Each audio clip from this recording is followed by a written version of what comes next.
So as I mentioned, the first command that Allah subhanahu wa ta'ala has commanded in this Quran, He says, O people, worship your Rabb. One might ask, what is Rabb? We've explained it. But He continues to say, what has He done? He has created you. So Allah subhanahu wa ta'ala is making us conscious of who we are, where we came from, and where we are heading. He says He has created you and all those before you. By saying He has created all those before you, automatically He is informing us that you too are going to die.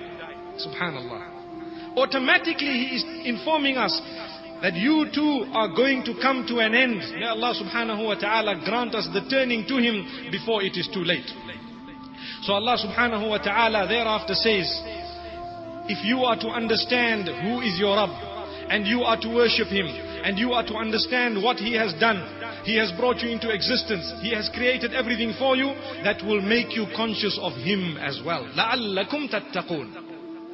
So, if we are to understand who is Allah firstly, that will lead us automatically, inshallah, to become conscious of Him, and thereafter to fear Him, and to try our best to create a barrier between ourselves and the punishment of Allah subhanahu wa ta'ala by engaging in good deeds and abstaining from bad deeds.